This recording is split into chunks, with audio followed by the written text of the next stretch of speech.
Hello बच्चों, आज हम लेकर आए हैं कक्षा 7 का पाठ नंबर 5 मिठाई वाला। तो बच्चों, यह एक कहानी है जिसके लेखक हैं भगवती प्रसाद वाजपेयी। उन्होंने एक व्यक्ति के बारे में बताया है जो एक बहुत धनी और अमीर व्यक्ति होता है, जिसके पास धन धान से संपन्न परिवार होता है, बच्चे होते हैं। लेकिन प्रकृति के प्रकोप के कारण उनके जो बच्चे और पत्नी हैं वो भगवान को प्यारे हो जाते हैं, अर्थात मृत्यु को प्राप्त हो जाते हैं। तो उनके पास कुछ नहीं बचता है परिवार में। तो जो व्यक्ति है वह किस तरह से दूसरे बच्चों में पिता की तरह प्रेम भाव दिखाता है और कभी खिलौने बेचकर बच्चों को अपनी तरफ आकर्षित करता है, क्योंकि वह उन बच्चों के अंदर अपने दोनों बच्चों को, उसके 2 बच्चे थे, तो अपने दोनों बच्चों को उन बच्चों के अंदर देखता है। तो इस तरह से वो कभी खिलौने बेचता है, कभी बांसुरी बेचता है, तो कभी मिठाई बेचता है। सस्ते दामों पर उन बच्चों को मिठाई खिलौने दे देता है, क्योंकि सस्ते दामों पर देता है तो बच्चे दौड़ दौड़ के उनके पास आते हैं, खिलौने वाले के पास, मिठाई वाले के पास। तो इस तरह से वह उन बच्चों के अंदर अपने बच्चों की छवि देखता है। तो यही बात इस कहानी में बताई गई है। हम आगे देख लेते हैं। ये देखो, खिलौने वाला अर्थात कभी खिलौने बेचता है। और उसके बाद देखिए लेखक क्या कहते हैं इस कहानी में। यह कहानी भगवती प्रसाद वाजपेयी, जिसने कहानीकार ने एक पिता का बच्चों के प्रति प्रेम भाव, एक पिता का बच्चों के प्रति क्या प्रेम भाव होता है यह दर्शाया गया है। और किस तरह से एक पिता अपने बच्चों को खोने के बाद अन्य बच्चों में उस खुशी को तलाश करते हैं, ये बताया गया है। तो जो व्यक्ति है वो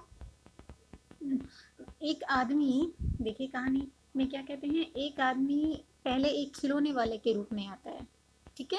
वह मधुर स्वर में बच्चों को बहलाने वाला, खिलौने वाला गाकर सुनाता है। वह जब खिलौने वाले के रूप में आता है तो इस तरह से गीत गाता है, मधुर स्वर में बच्चों को बहलाने वाला, खिलौने वाला, जल्दी आओ बच्चों खिलौने वाला आया, इस तरह से गीत गाकर वह बच्चों को बुलाता है। और सभी बच्चे उसके खिलौनों पर रीझ कर मतलब खुश होकर अपनी तोतली आवाज में पूछते हैं उनसे, नन्हे नन्हे बच्चों से पैसे लेकर उन्हें खिलौने दे। वह फिर वहां से गीत गाता हुआ चल देता है, ठीक है। तो उसमें एक व्यक्ति होता है राम विजय बहादुर जो व्यक्ति है, उसके 2 बच्चे होते हैं, चुन्नू मुन्नू। वे भी एक दिन खिलौने लेकर आए। तो उनकी माँ का नाम रोहिणी होता है। उनकी माँ इतने सुंदर और सस्ते खिलौने देखकर सोचने लगी कि वह इतने सस्ते खिलौने कैसे देकर गया, कोई भी खिलौने वाला इतने सस्ते खिलौने नहीं देकर जाता है। तो लेकिन वह सोचती रही। उसके बाद कई दिनों तक वह खिलौने वाला नहीं आया और 6 महीने बाद नगर में किसी मधुर मुरली बजाकर बेचने वाले का समाचार शहर में फैल गया कि मधुर मुरली बजाकर मुरली बेचने वाला शहर में आ गया है। ये बात जैसे ही रोहिणी के कानों में पड़ी तो रोहिणी उसकी आवाज़ सुनकर पहचान गई कि वह खिलौने वाला ही है। जिस तरह से खिलौने वाला गीत गाकर बच्चों को बुला रहा था, उसी तरह से वह मुरली वाला भी गीत गाकर बच्चों को अपनी तरफ आकर्षित करता है। तो यह सुनकर जो रोहिणी है वह पहचान गई थी कि यह वही खिलौने वाला है। तो रोहिणी ने अपने पति के द्वारा इस मुरली वाले को बुलाया और अपने बच्चों के लिए मुरली खरीद ली।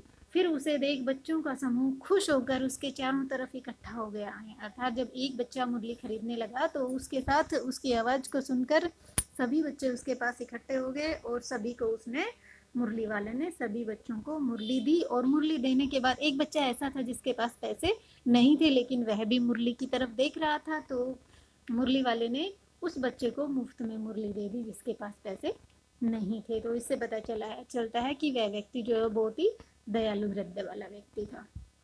आगे देखिए, इसके 8 महीने बाद मुरली बेचकर वह चला जाता है। फिर कई दिनों तक नहीं आता है और 8 मास बाद सर्दियों में एक मिठाई बेचने वाला गीत गाता हुआ आया।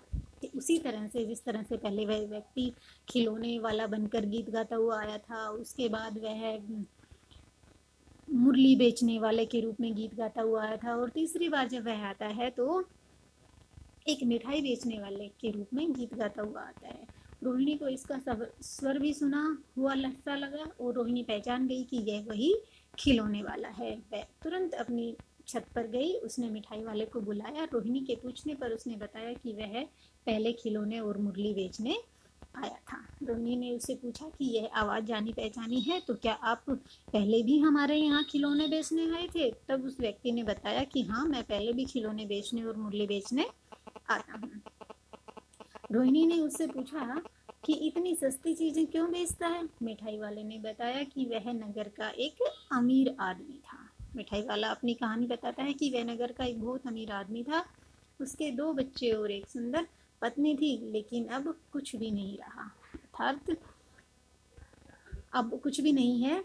वह अपनी पुरानी बातें याद करके फूट फूट कर रोने लगा, क्योंकि उसका पूरा परिवार उजड़ गया था, इसलिए पुरानी बातें याद करके वह रोने लगा। उसने बताया कि वह उन्हीं बच्चों में अपने बच्चों की झलक देखने के लिए सामान बेचता हुआ फिरता है। वह बहुत अमीर आदमी है, लेकिन सभी दूसरे बच्चों में अपने बच्चों की झलक देखने के लिए वह इस तरह से खिलौने, कभी मिठाई, कभी मुरली बेचते हुए घूमता रहता है। वह रोहिणी के बच्चों चुन्नू और मुन्नू को कागज की पुड़िया में मिठाई देकर बिना पैसे लिए ही मिठाई देकर गीत गाता हुआ चल दिया। ठीक है, तो इस तरह से जो रोहिणी के परिवार में, ये देखिए रोहिणी के परिवार का चित्र दिखाया गया है।